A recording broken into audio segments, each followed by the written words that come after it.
Hi, everybody. Welcome to the Santita Jackson Show here on AM 950 Radio, the voice of progressive Minnesota.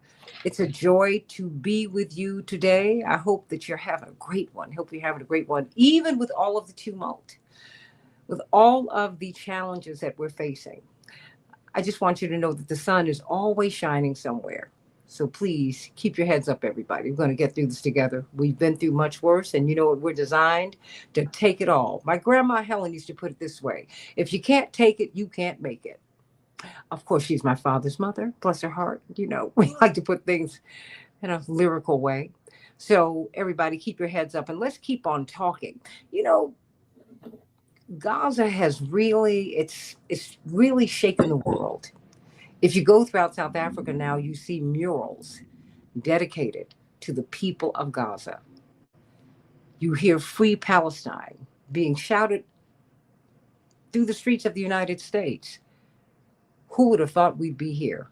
That kind of discussion was banned. When I was a child, we had a no talk policy. Kathy Kelly from World Beyond War, you know that. You could not mention Palestine, you couldn't mention it. The term, the proper noun, was banned from any kind of diplomatic discussion, let alone just a casual discussion in your normal life, and absolutely was banned from political discussion all the way. And look at where we are now. And so we find that attorney Mark Fancher, brilliant opiner, attorney, civil libertarian, we find that Pope Francis, who just made his transition, we've kind of heard this thrown here and there, that Pope Francis had a special heart for the people of Gaza. One of the great theologians in the history of Christendom, Reverend Dr. Howard Thurman, wrote a book, Jesus is on the Side of the Oppressed. And it seems that Pope Francis had that feeling. Although he was of Italian descent, he was raised in Argentina. He's from the global South. So he had a different feeling, I think, about the oppressed and about poverty because he lived in it. He understood it in another way. And it turns out that he was reaching out to them, not just frequently, but just about every day. And in fact, you, Kathy Kelly, have mentioned it. And we're going to talk with Ari Paul at the bottom of the hour from Fairness and Accuracy in Reporting about the fact that the media have omitted that. They don't want to talk about his heart for Gazans, his heart for those people in that struggle. And that's not to the exclusion of Israelis, but there's something about their struggle that hit him in the middle of his consciousness, and he wanted to let them know that he loved them and that he was with them. And you wrote about that so brilliantly, Kathy Kelly. So welcome back to the show, or should I say welcome home. Talk to us about this legacy of love that you wrote so beautifully about with the Pope. Well, there is another priest from Argentina. His name is Father Romanelli, and he is the pastor for the only Catholic church in the Gaza Strip. And he very quickly turned it into a makeshift shelter that's sheltering 500 people. Now, you can imagine, a parish church, a pretty humble parish church with 500 people staying there, living there, eating there. It must be quite a community. And Pope Francis knew about it. And he also knew that, many of the people were Christians. They were Catholic, they were Protestant, they were Orthodox. But there were 50 children, Muslim children, who all suffer from some kind, they're differently abled. I shouldn't say suffer, they're differently abled. Mm-hmm. And those 50 children and their families were also part of this bustling community of 500 people living in the makeshift shelter at the church. And so Pope Francis called them, as you said, nightly. And even during the 38 days when he was in the hospital in Rome, he still kept contacting them. And they called it the Pope's Hour. And there's one really wonderful video that shows he's full of concern for them, but he becomes more and more animated as he talks to them. You can tell he's really enjoying it. What did you have for dinner? Oh, you had chicken wings. Wonderful.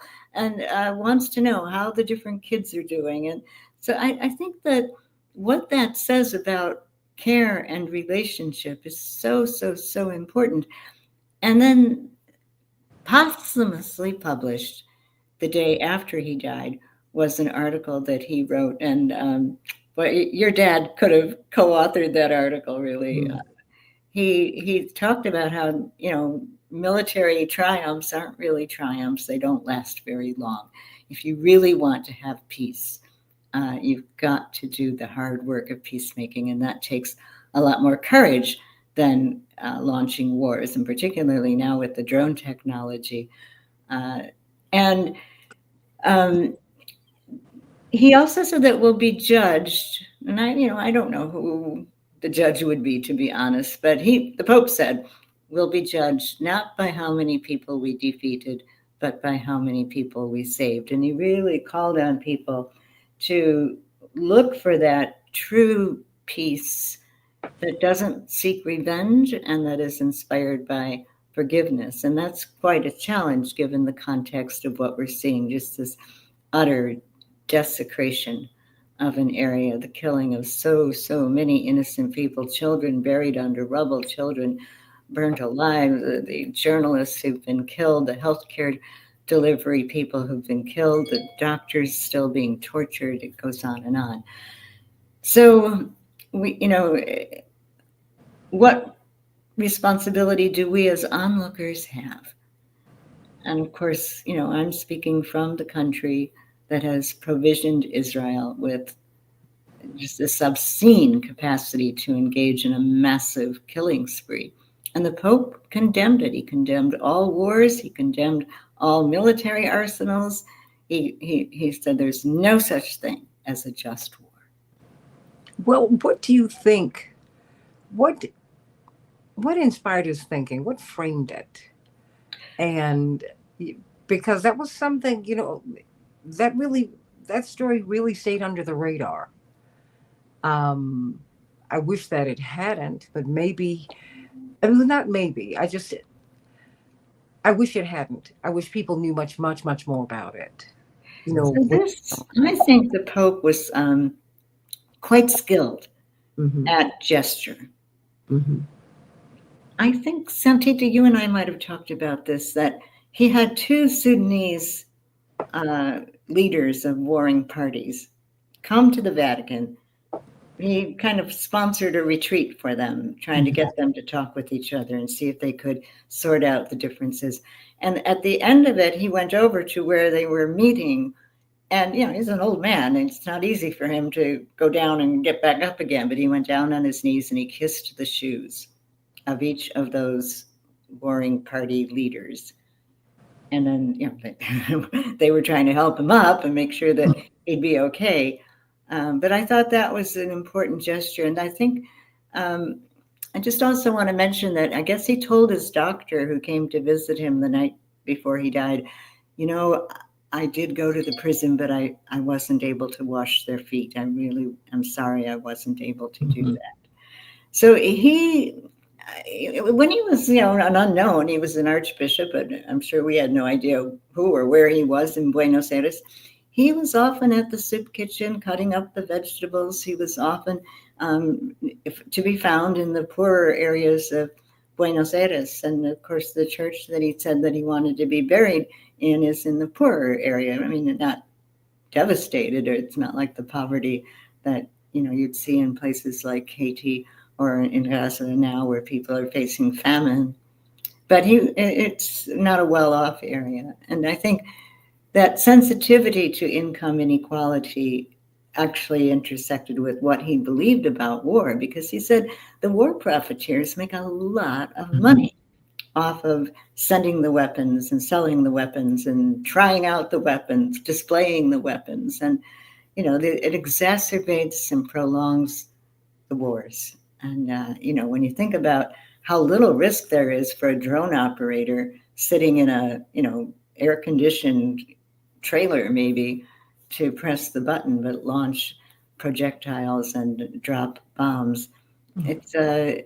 It should be something that gives us all pause in terms of where our world is going. And I think the Pope knew that, and he tried very hard to write about it. But I think he probably knew that, as he called that community in Gaza every night. It's almost like a stubborn goodness. I think he probably knew that that story would survive him. Oh, I think he positioned it so Yeah. that it would survive him. It was almost just one more thing, and then he was gone. Well, Mark Fancher, what is your read on this? Well, I think that as a species, we have done many horrible things, but I think one of the worst things that we have done is, Jesus came, he showed us how to live, he taught us the most profound, timeless lessons. He role modeled for us. He told us what our beliefs should be and what our relationship should be to the Father. And then, as soon as he left us physically, we said, well, we'd prefer to do it a different way. And we created all kinds of things that were totally inconsistent with the life that he led, the example that he set. And unfortunately, historically, the Vatican was one of the worst offenders. There are so, we start with the ostentatious, trappings and surroundings, Mhm. and the accumulation of wealth and all of these things. But worse than that, in the 15th century, 16th century, thereabouts, they really provided the legal framework for conquest and slavery. It would be difficult for these Spanish conquistadors and explorers and others to go around the planet willy-nilly taking over territory and enslaving people unless they had a legal basis for doing it. And what the Vatican would do pretty routinely during that period is to issue what were called papal bulls, which were proclamations or edicts that were supposedly authorized by God Himself, which gave license to these people to go and to spread Christianity to the heathens and to the savages and to the pagans. And that this was the basis for, the legal basis for so much of the conquest that occurred during that period. So there is that record. But I think that what Pope Francis did is he provided a fresh and new he served as a fresh and new role model for all of us who find ourselves trapped within institutions and, in our case, within a country or within an empire that is radically inconsistent with the actual teachings of Jesus. And he basically said, notwithstanding the institutional practices and history and context, I'm going to live life as I think Jesus would live it. You want me to live in this big house, I'm not going to live there. You want me to avoid these people who are damned and despised by the Western powers and who are the targets of Zionist violence. No, I'm going to gravitate toward them. You want me to have people kiss my ring. Well, okay, but I'm washing their feet. I mean, all of these things that I think represented the humility of someone who came and arrived in Jerusalem riding a donkey, and for all of the symbolism that was attached to that. I think I never met the Pope. I don't know him, but just from the things that we see, it seems like he was, as an individual, trying to do the best that he could within the institutional framework that he occupied. And I think that that is what so many of us need to do as individuals. I think that so often we get caught up with the idea that our individual acts, our individual lifestyles, are not enough to transform the world, to bring about the revolution that we crave. But it won't happen unless we as individuals do that. the cumulative effect of many, many individuals following the instructions of Jesus in terms of how to live, love one another, come as a servant and not as one who is there to be served. If we all do that, then the cumulative impact of it is very great. And sometimes, given, depending upon our circumstances, even our individual actions can have a profound impact, as we see with what the Pope has done. And I think that the fact that he consistently worked with the Palestinians and was concerned about them is something that, whether planned or not, has a profound impact on the thinking and the consciousness of so many, because it's a stubborn reminder of their existence and their plight, and it's something that will cause many to really defer to their conscience about how they should relate to this population, which has been targeted for genocide. So I think that in so many ways it's significant, and probably even more significant is the way in which the powers that be would like to keep that message a secret and silence it, because as has been the case with so many people who have made really, really important contributions to our struggle to become the best human beings we can be, after they have left this realm, there is an effort to sanitize the lives that they led. Dr. Martin Luther King was, in practice, if not explicitly, a socialist. He was a revolutionary. He despised capitalism.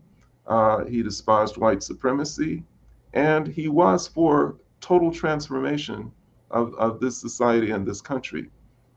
He was for reparations. He was for affirmative action.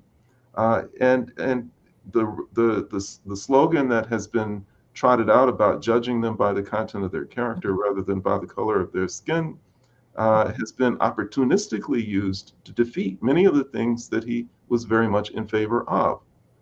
So when people like that leave, they're no longer there to emphasize what they really were about. Their image and their legacy and their history can be conveniently manipulated so that you transform this sterling man with integrity that was beyond reproach, courage that was unmatched, a radical vision, a prophetic vision. You transform him into somebody who made a speech one afternoon on the Mall in Washington about a dream. And that's the beginning and the end of who he is. And that's the way it's always been with prophets and with revolutionaries. They're always sanitized and cleaned up to make the comfortable more comfortable with them being comfortable at the expense of the many who are uncomfortable. Well, and they missed the first part of that speech, in which he said, I have come to to give you a check that you have bounced, and I refuse to believe that the vaults of opportunity are empty. I mean, he came to Washington reading America the Riot Act. And I think that within the framework of the Vatican, and let us be very clear, the Vatican is a country. It is not just a religious institution. He was also a head of state. They dispense passports. It's the city of the Vatican. It is a country. He is a head of state. And they were the first to ratify the Treaty for Prohibition of Nuclear Weapons. Yeah. I think we need to understand who he was, right? But we miss so much of that, Kathy Kelly. We really my friend John Deere just wrote an article on a site called Waging Nonviolence, and he said that there were 3 French peace activists who asked Pope Francis to give them advice, like, what should we do? And he said, start a revolution. He said, shake things up. He says, the world is deaf and you have to open its ears. So I really like what Mark said. I think Jesus was a revolutionary, and we have to understand, Jesus coming in on the donkey, and, these Roman soldiers were probably terrifying with their equipment and their armor, their spears, and just the sound of their boots marching. And Jesus comes in on a donkey. And so I think that it is David and Goliath sort of material in so many ways, but I think it's true when a lot of people band together and say we're not going to put up with this anymore, change can happen. And why Jesus was so misunderstood, I think, is because there's still so many people who misunderstand what revolution really is all about. Many people assume that, and as they did during Jesus' time, that revolution is about overpowering the oppressor militarily. If any oppressed group is focused solely on overpowering the oppressor militarily, then it makes the oppressor very happy because they know that they can win that war. They know that they can win that. But what they cannot defeat is people who are armed with spiritual power. They cannot defeat that. And so that's why people were so disappointed with Jesus, because they expected him to basically mobilize the zealots and to lead some sort of an armed insurrection against the Roman Empire. But what he tried to explain is that what I come with is something that's more powerful than that. I come with a spiritual message that's going to transform the hearts, minds, and souls of the masses of people, so that no matter what you do to the masses of the people physically, they will still overpower you. They will still survive you, and they will overcome you just by virtue of that spiritual power. And I think that what makes that so relevant to what we're seeing now is that's precisely what's happening in Palestine. You have a group of people oppressed by Zionist violence, since 1948, and in some cases before. I mean, the physical violence that's been rained down on them has been incessant. It's been constant. They have destroyed lives. They have destroyed people. They have wiped out. But what these people have is a fundamental understanding of their humanity. They have a spiritual commitment to, if not God, then to themselves. And they endure. No matter what is done to them, no matter how much violence is rained down on them, they continue to emerge. And watch and look at what is happening in terms of the perception of them globally. We have gone from what you referenced earlier, Santita, to a period not that long ago when you couldn't even say the word Palestine, to a point now when they are regarded globally as a people who have a just claim, people whose human rights have been more than violated, people who are the targets of genocide and who deserve the respect that they have been fighting for. That type of power cannot be stopped. When you have people who are genuinely concerned about each other and basic justice and human rights, no matter what you do to them physically, they will overcome. And certainly Dr. King understood it. I mean, how else could he have risen to have the impact that he's had? I mean, he is eternal now. People will never forget that man. And he led an army into the streets with people armed with nothing but with their faith and with their Bibles and a commitment to justice, facing down hateful mobs, facing down police, facing down fire hoses and police dogs, and still emerging from all of that triumphant. It's a lesson that I think that people really need to learn. And he was led to his grave in a mule-drawn carriage. That really is it. I mean, and how fitting it is that, Jesus, a Palestinian Jew, would be drawing all of us, whatever our backgrounds are, together. Because I think that the blessing in the Middle East right now is that we all flesh shall see this together. I think all of the good in the world and all that needs to be changed in the world is going to be revealed together. We will be changed. We will be. And it's so interesting as we bring up Ari Paul, brilliant writer, my dear friend. I always want to find out what Ari has to say about anything. I'm not a troll, Ari. I'm just someone who actually follows you. And I would just, as Kathy Kelly from World Beyond War and attorney Mark Fancher, brilliant um, influencer and thought leader, civil libertarian, we were together yesterday. Kathy Kelly really, when we were on our way out of the show, you were saying, wait a minute, remember what the Pope did. He's been reaching out to Gaza every day. And it's interesting. And I thank you, Ari, for amplifying through fairness and accuracy in reporting. Uh, that is something that the media have they ignored it or have they covered it up? Because that's not mentioned in his obituary. Welcome home, Ari. I can't say welcome back to the show. It's good to have you here. Thank you for having me on. Yeah, the what happened with a lot of the obituaries is there was a lot written in many major news outlets about the nightly calls that the Pope made to the Gaza Catholic community in the last 18 months of his life, and that he had actually, had centered the issue of Palestinian justice.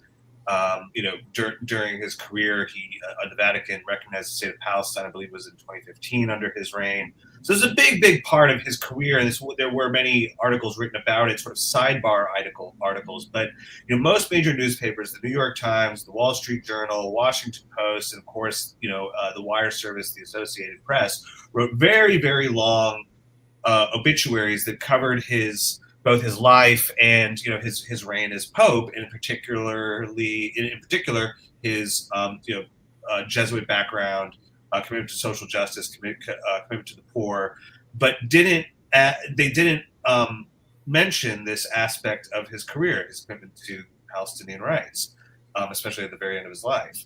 And so while it was mentioned in these kind of sidebar articles, it was a big, big missed opportunity in these obituaries, partly because the obituaries are they are a living record for people. They are things that people are going to look back on. They're often reprinted in smaller newspapers, especially from the perspective of the AP. The AP obituary might be the biggest obituary written in small town, small market newspapers around the country. So this might be all, a lot of readers are going to see. So the fact that it didn't even get like one or two lines, especially, in the New York Times, for example, his stance on Ukraine, his stance on Sudan, his commitment to Africa, these things were all mentioned. But Palestine was just written out. It was a big, big missed opportunity. Was it a big missed opportunity, or is this part of, we are facing censorship on that issue still, even with all of the activity and the great shift in American opinion. And I look at American opinion because the world has really been supportive of the Palestinians for a very long time. We have been up until recently the most potent force in the world, and the most potent force certainly at the UN. We could veto. We're the ones who told Jacob Zuma, change your vote on the Security Council so that we can take out Gaddafi. I mean, we were able to do that. Now that's becoming less, well, should I say there's less certitude around that. And so my question for you is, did they ignore this, or are they trying to obscure it? Because he's very consistent. And I want Kathy Kelly and Mark Fancher to join after I hear from you, Ari. He's been very consistent in, as you pointed out, excoriating colonizers. He has. I brought up at the top of the show one of the great theologians in all of Christendom, in the whole world of let's just say of God consciousness, is Reverend Dr. Howard Thurman, African American, direct descendant of those who were enslaved. Brilliant, brilliant, brilliant. So brilliant, Ari, he preached his own eulogy. My father preached the living eulogy, and he preached his final eulogy. It was just incredible. And he said that Jesus is on the side of the oppressed. And that is where you saw him identifying, and even with all the pomp and circumstance associated with the church, it's almost as if he almost felt uncomfortable with that. Like you pointed out, Mark, he was like, okay, kiss my ring. Okay, I get it. This is part of your tradition. I'm going to wash your feet. Mark, thank you for bringing that up. He just, Kathy Kelly, he counted that, Ari. And yet, and that was a very real part of his mission. I think that was also a very real part of the love that people have for him. But no one wants to talk about that, Ari, at all. Yeah, I mean, obviously, I think, and we've talked about this on the show before, the degree to which the mainstream press, completely is afraid of it. They're afraid in this moment of reporting Palestine in a very critical way or in a very central way because of the backlash and the ideological pressures that a lot of the mainstream media is under. But I think there is something bigger than you said something that reminded me of it. I mean, it wasn't just the commitment to Palestine. It was this Jesuit liberation theology that's very, very deep in South American, Latin American Catholicism that, it's all the more relevant today when you think about it because, the U.S. government is sending people, without due process to this concentration camp down in El Salvador. And for people who may not remember, the United States backed a very repressive right-wing government in El Salvador. And one of the most prominent victims of that dirty war in El Salvador was Archbishop Oscar Romero. Absolutely. Who, basically was, was assassinated by that movement that had U.S. backing, and that he was a martyr for this movement. And there were many other martyrs in that movement. But it's sort of with El Salvador kind of coming back into the American consciousness as an ally of the Trump administration, of his partner in crime, that it's a reminder that all these things are still living. And so with the Pope dying and his commitment to Palestine being a part of that tradition, it's really showing how this is a long-standing problem in the American consciousness, and of course with the American press as well, because the American press, for the most part, is guiding, American policy forward. Well, you pointed out that, let me just come in here. Like the New York Times obituary by Jason Horowitz and Jim Yardley did note, you wrote, that he repeatedly, quote, denounced violence and after an initial reluctance, here we go, to take sides in the war in Ukraine, he spoke out in support of Ukraine. And you continued that his travels included focusing on exploited and war-torn parts of Africa, where he excoriated modern-day colonizers and sought peace in South Sudan. I mean, he did those things. And that's a mention. But he didn't stop there, Ari. And I don't know how you can eulogize a person, that's essentially what an obituary is, without telling the whole truth. This is not representative of who he was. And maybe, Kathy Kelly, you were onto something that, it's like, Ari first you, but it's like he dropped the bomb, as the Gap Band sang. He dropped the bomb just before he got out of here. Something that we would see just after he passed. His embrace of the Palestinians, and not a rejection of the Israelis, but a beleaguered people he absolutely pulled into his bosom, Ari. And that's why I think that omitting his concern for Gaza is just, it doesn't speak well of the media. It doesn't speak well of the press. No, it absolutely doesn't. I think it's in a long line of trying to write out Palestine and the issue of and not just the issue of Palestinians, but the issue of people being sympathetic to Palestine and having solidarity with Palestinians, trying to write that out of the equation because it's a thorny issue. People don't want to talk about it. They find it unseemly to talk about. And it's really, as you said, it's ahistorical. It's misreporting. It is not. I mean, look, the Pope, whether you're Catholic or not, the Pope is an important figure who's when the Pope takes a stance on something, it moves that issue because the Pope is an important figure in the world. So the fact that he felt this way about the Palestinian people and about the issue of Palestine, really did put it on the forefront, not just for Catholics, but for the entire world. And so to write that out very much is to write out a major piece of world history. And Ari, it's they're trying to move the needle in the wrong direction. This is not where people are. I mean, more and more Americans are not there. Everything changed, Ari, and and our views of the Washington Post and the New York Times and the LA Times, et cetera, et cetera, et cetera, that has changed also. No one trusts them. Yeah, no, I mean, I think that's absolutely true, and I think that's leading to the credibility crisis that we have in American media. I mean, look, just with, there's the issue of properly documenting the late Pope's life and the late Pope's commitments and putting it in the context of news. Of course, Palestine being a big part of that. But I mean, keep in mind, I mean, one of the leading candidates, according to many news outlets, to become the next pope is Father Pisabola, who is the chief Catholic patriarch of Jerusalem.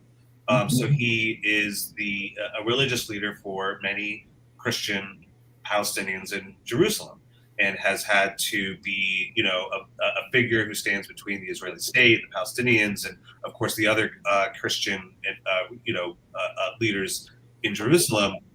So this is a major, major issue in papal politics, and so again, to ignore it for the press to leave it out of the obituary, really sort of says to the public reading it that they would just rather not touch this issue. They don't want to get in trouble. They don't want angry letters from to the editor from pro-Israel activists. So they'd rather just pretend, put their fingers in their ears. No, I think you said something. Pretend. And that's not what the media are supposed to do. Kathy Kelly, how do you take this? I mean, because I appreciated that somebody, and that's one of the things that I just love about Ari Paul, that he would say, you all are missing this, or are you omitting it?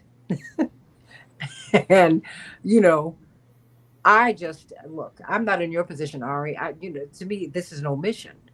And there's sins of commission and sins of omission. And this is Kathy Kelly. This is not, this to me this is dishonest. What else are you omitting? What else are you slanting? Well, I think about the people who live in Masafariyata, this collection of Bedouin villages, really, in the South Hebron Hills. Mm-hmm. And there was a documentary made, and it won the Academy Award for the best documentary. No theater group would take that and distribute that film here in the United States. So I think that activists did what they should do. They started to organize smaller venues and wanted to show the film. And so yesterday, Santita, I was expecting that I was going to be going to the film showing at a theater in a small town called Aurora. And because I'd lived in Gaza for some time, they asked me if I would speak about experience during the Operation Cast Lead Israeli bombing of Gaza, because I was there. So I said, oh, okay, I could do that after the movie. And then just the day before this was to happen, flyers had gone out. It was announced on different social media. Just the day before, 3 people who are self-proclaimed Zionists in the area called up the movie theater and said, you better cancel that film. And they so intimidated the owners of the theater that's just what happened. And it's a small instance of censorship, but I think we've all got a responsibility to note when it appears that a story is being sort of suffocated or pushed out of the media. And so that's why I picked up my pen and started writing about Francis and his remarkable conversations with the Church of the Holy Family. And it is an important story, but perhaps, what we're seeing, Santita, through your show yesterday and today, and through Mark's remarks, is this parallel story that needs attention. And that is the desire to keep perpetuating that horrific age of discovery when Christians thought somehow they had an automatic right to enslave other people and steal their land and take their goods. And and torture them. And so, I do just want again to say Pope Francis had a big heart for people in prison. And what in the world would Francis say were he to be somehow transported into that prison in El Salvador, the concentration camp one? And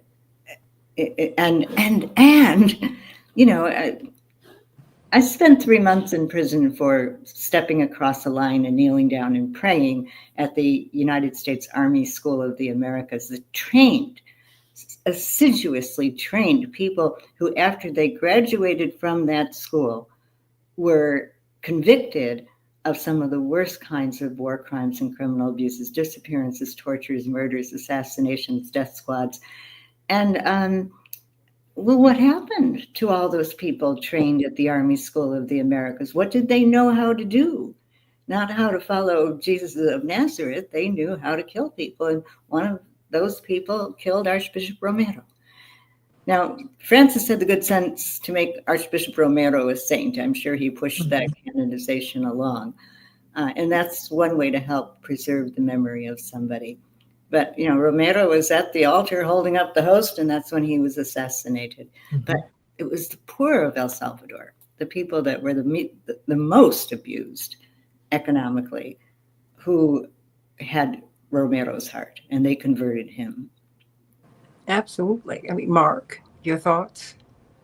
I think that's right on point. And if you look at historically what happens with people who are gaining the upper hand when it comes to the debate on when it revolves around morality, what's just.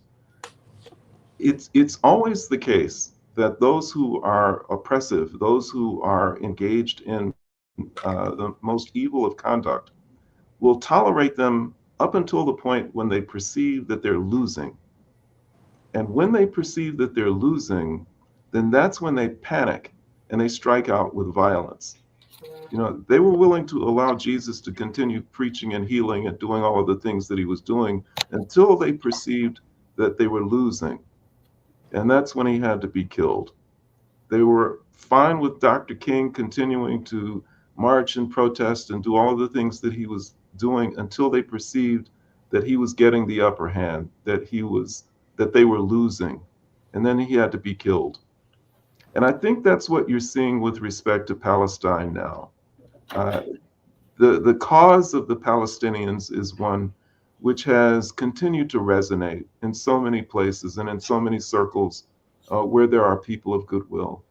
And at long last, the Zionists have determined that you just have to strike out and you have to wipe them out. At this point, they're in panic mode because they know they're losing. And so you have to eliminate all of the Palestinians, and you have to respond to those who are sympathetic to them, those who are in solidarity with them, with no mercy and with no pity. How many students across this country at campuses all over the place have participated in protests and demonstrations many times about many different issues, and at the end of the day have been allowed to go back to their dorm rooms and resume their studies, and then come back out and protest and demonstrate again the next day? But for those students who have participated in encampments that are in solidarity with the Palestinians, for those who have in other ways spoken out in favor of justice for the Palestinians, you see what happens to them. They're violently attacked by the police. A number of them have been arrested and prosecuted, and in a couple of cases, people are being deported. Why would students be attacked in this way unless there was a perception that somehow they were prevailing, that their message was reaching its audience, that they were carrying the day in terms of who's winning this war ideologically and spiritually? And I think that a measure of how successful you are in struggling against injustice is the degree to which the enemy comes after you. And using that as a standard, I think that we can say with great certainty that the Palestinian cause is winning against Zionism. And among the many things that are being done in desperation in order to resist that and fight against it by the Zionists themselves, is the omission, the convenient exclusion of the Pope's solidarity with the Palestinian cause. Hmm. And it is yet just another desperate act. And we have to understand that this doesn't come out of nowhere, that Zionism, as you know, the Zionist project in Israel is critical to the maintenance of an empire that has been in existence for some time now. And those who are very powerful, multinational corporations, very wealthy families and individuals depend upon the success of Israel for their continuing success. And it is very threatened right now. And so the reactions are understandable, and in some ways they're predictable. And the message that it sends to the rest of us is, let's keep going. We're winning. Well, Ari Paul, are you seeing, you pointed out that in other countries, we've not seen the omissions be this egregious.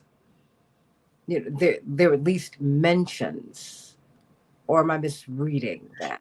Yeah, I mean, I think, you know, in some of the obituaries in Europe and in Canada, they were more centered. That is true. I mean, I think it speaks to a very big problem in the American press, because the American relationship with Israel is very, very different. I mean, look, Israel cannot carry out what it's doing without the support of the U.S. government and U.S. funding. So it almost acts as a projection of you, as Mark, you know, basically put it, as a projection of U.S. empire in a very real way. So the U.S. press is situated very, you know, very differently. Obviously, I think, you know, Europe and all these other places, they do play a role, but to a much lesser extent. And so their press is a little bit more freer in that regard. And there's sort of, in certain countries, I mean, especially, you know, unfortunately, we're seeing in other places like Germany, it's becoming just as censorious and about, you know, saying that, you know, people who speak out against Palestine are silenced and punished, especially in the media, but also in forms of protest. But in other parts, it is more open. I mean, Kathy Kelly just mentioned this film, No Other Land, it won an Academy Award.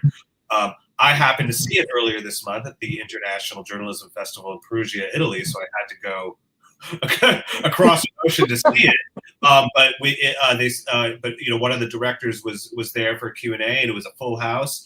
It's a very affecting film, but it is, of course, you know, disheartening to know that it's, you know, you hear a story like the one that Kathy just told, that a few people were going to see it in a small theater, and some people can just effectively shut it down. I think there was even a place in Florida that had where the mayor or the town commissioner or someone, you know, official had stepped in to revoke the license of a theater, the business license of a theater that had planned to even show this film. So it really does show that we're kind of an outlier. The United States is kind of an outlier in this discussion. I think there is a little bit more freedom to talk about it more openly, and I think, you know, the issue with the film is one example of that, and the issue of the way that obituaries were done in different countries is an example of that. But you know, Ari, the church is the church. They're not outliers. I mean, I'm not saying all Catholics do not agree with the Pope about everything. I mean, no institution functions that way, or at least it's of human hands. People have their own opinions, but it's. Maybe he was more of a threat because he was moving the church in a particular direction, and they say 80% of the cardinals, you know, he put in place. And so the worry is that he's going to he has reshaped the worldview of the church. It just seems like we're on a collision course here, Ari. Yeah, and it was very interesting to actually watch the reactions of the right-wing press, you know, in the New York Post, the Wall Street Journal, Fox News, sort of say, it's always that the Pope has died. It's a big tragedy for Catholics. All Catholics are mourning. But, and here's the reason why we didn't like this guy. And A lot of it had to do with acceptance of LGBT, whether or not he was whether or not he was anti-abortion enough, his issues about divorce, modernizing the church, and of course, political positions that they saw as opposed to American empire and as opposed to capitalism. His commitment to the poor, his commitment to peace in places like Palestine were, antithetical to that. So, you have a right wing, and a Catholic right wing that's very, very opposed to these things, that said, oh, he's dead. Oh, mourn the Pope. But all right, now he's gone. Now let's find a Pope who was a little bit more like the previous one, who was a traditionalist, wanted us to get back to the old liturgy and to get back to basics and to become more politically reactionary, and also to become more politically active outside of the church and to advance the politics that we want to see. I mean, look, just keep in mind, one of the last people to see Pope Francis alive was Vice President J.D. Vance, who is a Catholic convert who represents the right wing of the Catholic Church, which was very opposed to the things that Pope Francis was doing. So I think there is a celebration on aspects of the right, the Catholic right, and the right at large, that they see, this is an opportunity to go back the other way. He was a little speed bump in our project. And I think so it's going to be interesting watching the conclave and see where they go with that. But I think there's definitely forces that see it that way. Well, and they can be on a collision course with their adherents. That happens too. That is real. That's what happened within the Black church in the United States. That's why you have a Progressive Baptist Convention, because the National Baptist Convention split, as you well know, Mark Fancher, because they did not support what Dr. King was doing. And that was the biggest Black religious organization in the country at the time. But there was a split because people followed Dr. King and other people stayed, in that traditional setting. Things do change. We are living in a time in which all you can count on, quite frankly, is the fact that everything will change. Change is what is constant here. Let me get some closing thoughts from everyone. I'm going to have you wrap things up for us, Ari. But let me start with you, Kathy Kelly.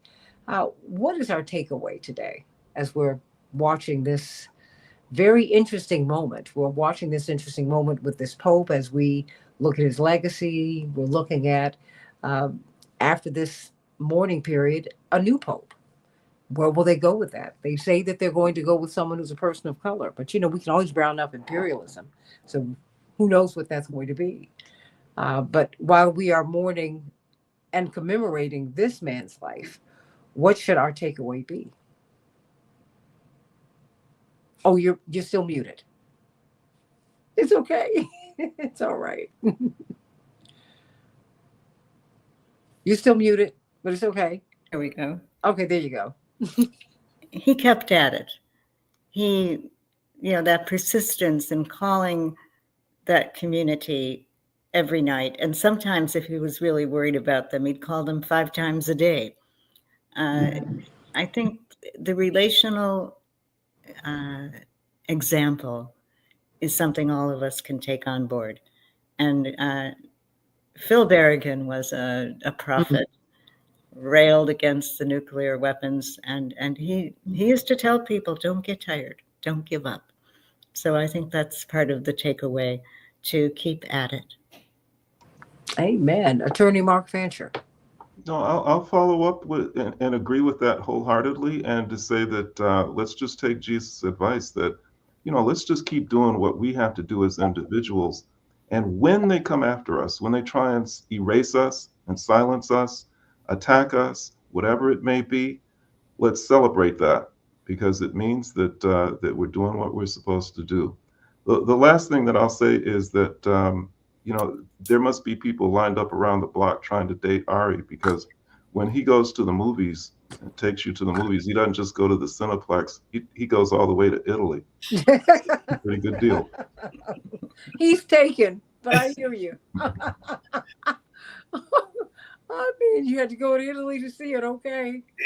I just don't know what to say about that. Ari Paul, brilliant. brilliant writer. And of course, I got this piece from Fairness and Accuracy in Reporting. But if you read The Forward, which I do, if you read The Nation, which I do, if you read so many publications, you can read this brilliant man's writings. What are your closing thoughts here? What's our takeaway? I mean, the death of the Pope, I mean, is a big momentous, it's a big news story. I think that a lot of people, saw hope in what he advanced, and that, as I said previously, I think there's a push to go the other way. But it's a reminder that there are people like the ones sitting on this show right now, and many others who are trying to make the world a better place. They're humble. They want to keep going, and that should give us hope. It does give me hope. I think it should give everyone hope. I heard this woman say something. She called into WBLS, the iconic Black-owned radio station in New York City, which throughout the 80s was the top radio station in all of America. And Reverend Jackson was about to run for president in 1983, and this was very controversial at the time. It's hard to believe now, but most people didn't expect that he would survive that race. Such were the times. And this woman called in, and you could hear that she was unlettered, but quite wise. She said, Reverend Jesse, you just keep on going, because we's be winning every day. And that became a commercial, Ari and Mark Fancher and Kathy Kelly, that they ran for the whole of the campaign. And that became something that we would say, hey, we's be winning every day. And right can be in the trash can and evil can be on the throne. But I tell you what, God is real, everybody. And good will win. Amen and amen. Whatever your faith system, whether you're in or out of faith, just know that the universe, the arc of it does bend toward justice. It bends toward love. So everybody keep that in mind. Sending you so much love, Kathy Kelly, World Beyond War. Oh yeah, we're going to get there. We're going to get there. Attorney Mark Fancher and Ari Paul. I'm not your troll. I'm someone who follows you. There you go. He's like, this woman, she calls me and what? But you always respond, bless your heart. My love to everyone's family. So much love. In the next hour, let's talk with Sam Rosenthal of Roots Action. He's calling for Roots Action, Norman Solomon and Jeff Cohen. These are my people. I love them. They said the Democrats need to have an emergency meeting. I mean, like right now. Because the DNC's in one direction and the people are in another. So what's it going to be? Let's talk about it on the Santita Jackson Show here on AM 950 Radio, the voice of progressive Minnesota. Back in just a moment.